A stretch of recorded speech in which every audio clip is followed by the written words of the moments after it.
because I didn't do a very good job yesterday. The recording, I don't know. All right, good, we're recording. All right, so today, for just a couple of minutes, I just want to talk about balancing chemical equations. So let's pop up a couple that can be kind of interesting. So HCl, CO2.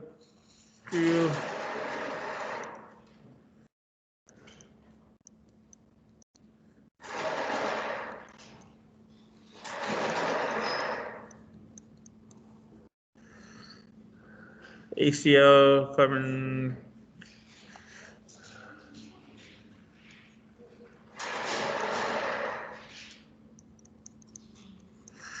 All right, so everybody on a piece of paper, even at home, let's go ahead and write out this formula.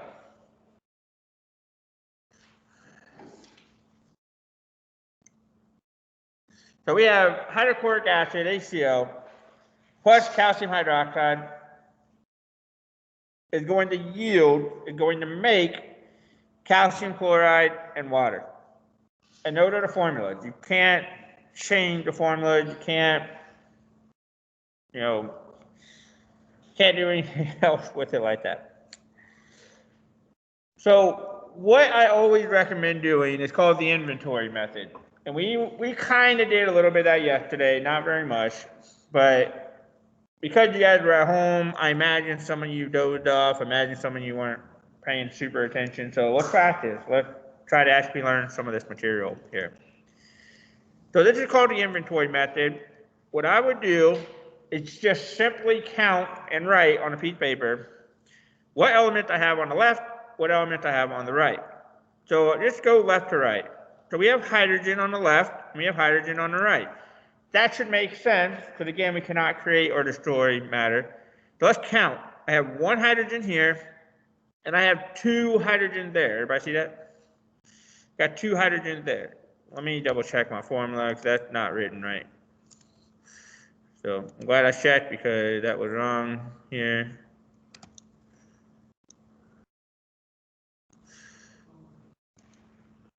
Sorry, I made a mistake, so make sure you guys fix it too. That 2 should have been outside of parentheses, and I knew that when I wrote that. But anyways, I have one hydrogen here, and I have two hydrogens there. So I have a total of 3 hydrogens on the left-hand side. You guys see the 3 hydrogens on the left-hand side? Just making sure. On the right-hand side, I have 2 hydrogens right there. Right? All right, let's work our way across. Next, we have Cl. I only have 1 Cl on the left, but I have 2 Cl on the right. Right there, Cl2. Work our way across. We have Ca, calcium.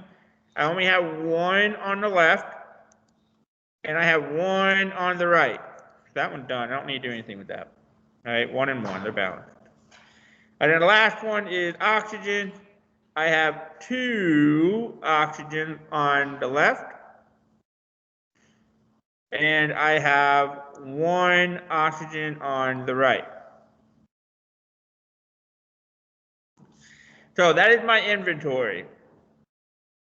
I've taken my inventory, I've counted what I have here for my element before we're trying to balance anything. And as you can tell, it's not balanced. I don't have the same number of ingredients on both the left and the right. So what if I just went in here and did this? Because I need two chlorines, right? What if I just went in there and did that? Can I do that? Can I stick a little 2 right after that chlorine? No, because you can't make that. You can't make that compound due to Lewis dot structure. You can't put 2 chlorines on a hydrogen. So you can't just stick a little 2 on there. That's not a compound. That's not a real thing. Okay. But if I need 2 chlorines, though, what I could do is I could put a big 2 out here in the front, and that will give me 2 chlorines. So I go over here and I write a big 2 over there, right? So I could do that instead. And again, I'm kind of showing my work. Excuse me, sorry, not COVID. I hope. Sorry. Okay, all right. All right, so I can put a big 2 out front, and that means I have 2 chlorine, or 2 hydrochloric acid. That makes sense. I have 2 hydrogen, 2 chlorines. I have 2 of them. Okay, so when I put the 2 out there in front, that changes my chlorine. My chlorines are good. I got 2 on the left, 2 on the right. However, that messes up my hydrogen. How many hydrogen do I have on the left now that I put a 2 on there? So I have 2 here and 2 there. So 2 plus 2. I now have 4 hydrogen, which is actually a good thing because it was 3 and 2. That's a really hard number to make balance. But 4 and 2 is really easy to make balance. I can just multiply by 2, right? That's a really easy number to balance out.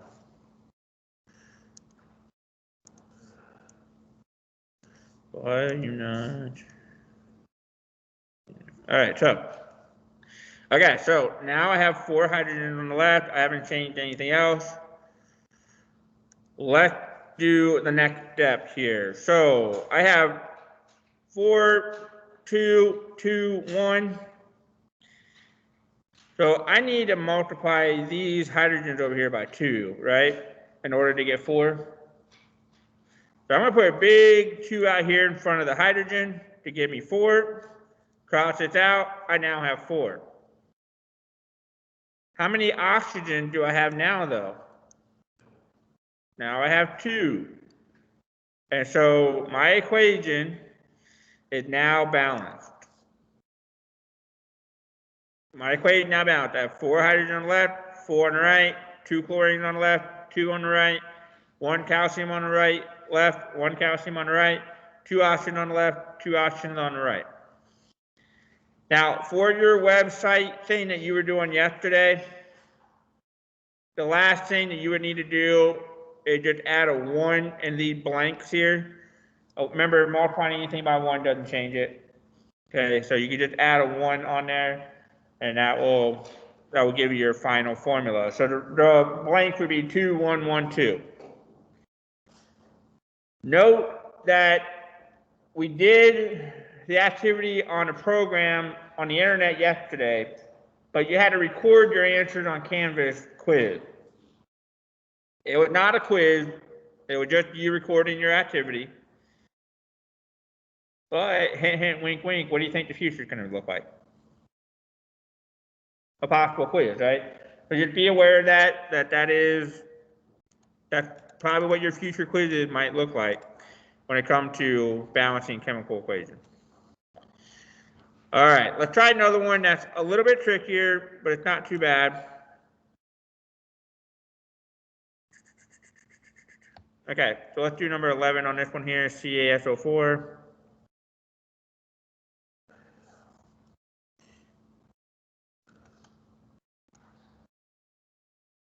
All right, so let's try another one real quick. CaSO4.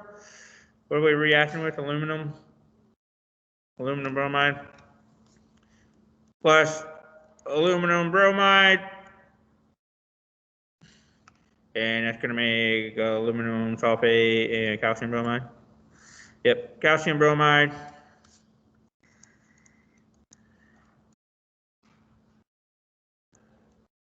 And aluminum sulfate. Double check that real quick, just make sure everything's right. Yep, okay. All right. Go ahead and write that down on a piece of paper with me real quick because this one's going to get kind of funky. It's not hard. But I just want to show you that there are tricks to make your life a little easier here. Okay. So very first thing we do, let's just do an inventory. Before we try to balance anything, don't try to do stuff in your head. Ca, I have 1 on the left. Ca, I have 1 on the right. Calcium. Now, I could write down S and O individually. At 1S, 4 O's. You see that? I could do that. But here's a little trick. I have SO4 on both sides of the equation. SO4, SO4. So how many SO4s do I have on the left? Just one, right? How many SO4s do I have on the right? 3. Okay, we could treat that as a polyatomic ion. We could treat that like one thing if they're on both sides of the equation. So real quick, let's look at this worksheet, the one we just did, number 6. On number 6, OH is a polyatomic ion, but it's not on both sides of the equation. So we couldn't do that trick on that one. Okay.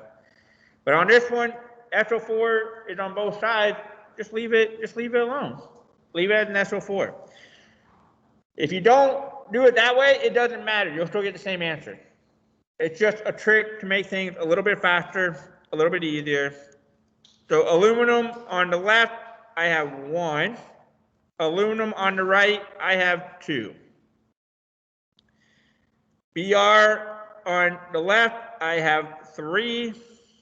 Br on the right, I have 2. That is my inventory. I'm counting how many I start with.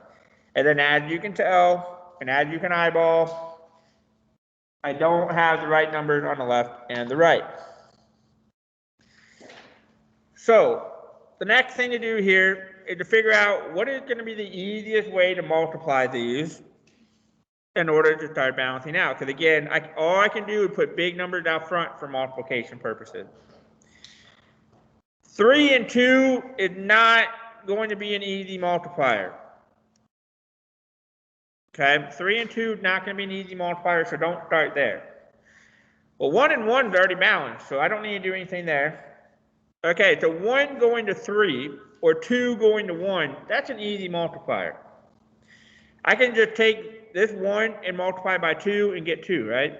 I can take this 1, multiply by 3 and get 3. Take a wild guess. That's exactly what we're going to do here. So let's do the next step. What do you guys want to do? You guys want to multiply this SO4 by 3, or you guys want to multiply this aluminum by 2? Doesn't really matter. Let's just start with the small number here. Let's multiply this aluminum by 2 to get 2, right? So that 2 is going to come up here in front of the aluminum, multiplied by 2. But that messes up my bromine count. How many bromines do I have on the left now? Now I have 6 on the left. And as you can tell, the multiplier is much easier now. 2 going to 6, I just multiply by 3, right? So that's a much easier multiplier. Okay, so aluminum is good. Thumbs up. We're done. On here, we are pretty much done here. All right. So the next step is I want to change this 1 to a 3 or this 6 to a 2. It doesn't matter which one we do. So let's multiply this SO4 by 3 so I can get 3 of them.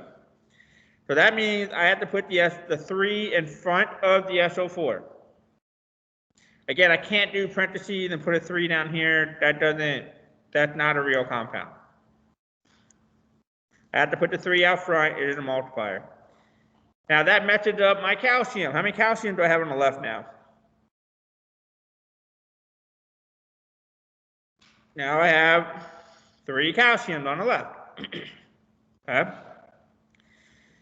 All right, so my SO4 is good, my aluminum is good, they're balanced. I got 3 and 3, 2 and 2.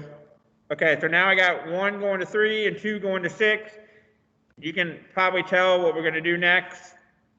Is we're going to multiply this 1 by 3, the 2 by 3, in order to get 6. So let's just multiply this 1 by 3 over here. I'm going to put a 3 out in front of my calciums. That is going to mess up my bromine count. How many bromines do I have now when I put that 3 in front? I have 2 times 3, all multiplication. I now have 6. And then, so check calcium is balanced, check, bromine is balanced. And again, it's just so much easier to do that on paper than to try to eyeball it, or that they try to like erase this stuff. Even myself on a computer, it would be easier if I just had a piece of paper instead of having to write it on the board like that. But then the very, very final step is, because this had no number over there, I would just put a 1 over there just to fill in that last spot. And then that is me going back and forth. To be honest, that's about as hard as it gets. And it's really not that hard. So it's not a guessing game, especially with that program you did yesterday. A lot of kids were just putting in numbers and clicking on balance and seeing if it was balanced or not. It's not a guessing game. You can do the math. You can figure this out. Okay, but again, keep inventory. How many do you start with? What happened to everything when you multiplied? What happened when you multiply again? Okay, just keep track of what is going on with your numbers there. With practice, and we're going to do a lot more practice tomorrow when everybody's here, but with practice, balancing does get easier. And again, the reason why balancing is important is because, A, you're not creating and destroying stuff, but 2, that formula is a recipe for me. If I was going to do this lab experiment and I wanted to make aluminum sulfate, this is a recipe for how to make aluminum sulfate. I would go back in my closet. I would go get 2 parts calcium sulfate. I would go get 2 parts aluminum bromide. I would mix them together, heat them up, whatever it is that the reaction is requiring. And then that will tell me that, hey, I'll make myself 1 part of aluminum sulfate. So this is a cooking recipe for chemists, how to make whatever it is you're trying to make. So you think about chemists, you think about people, pharmacy people who make drugs and cancer, you know, all these pills and stuff that are out there, Tylenol and Advil. How do they know how to make that stuff? It's a recipe. Okay, it's a recipe, and that's what the chemists do. That's what the pharmacists, pharmaceutical companies do. You know, they follow these recipes and they make these compounds. Okay, but without the recipe, without knowing the ingredients and how much of the ingredient, you're not going to know the outcome of what you're making. Okay. All right. So today, I'd like for you guys to finish up your chem balancer from yesterday. All right. We do have an activity tomorrow, and you see it on your schedule already.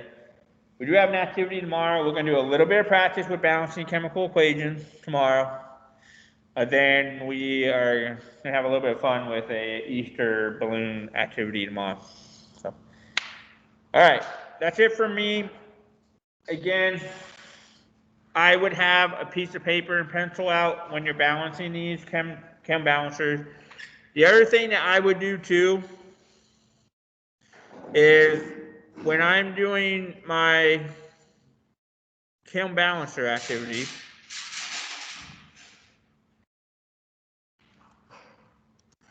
let me just kind of show you what I would do.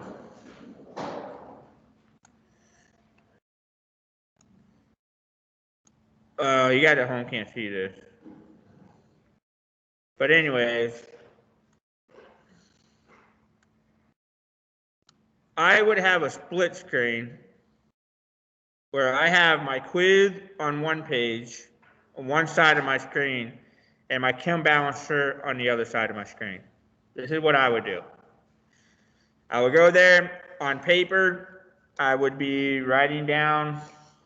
Maybe you guys at home can see my whiteboard though. You guys see the whiteboard? What it looks like?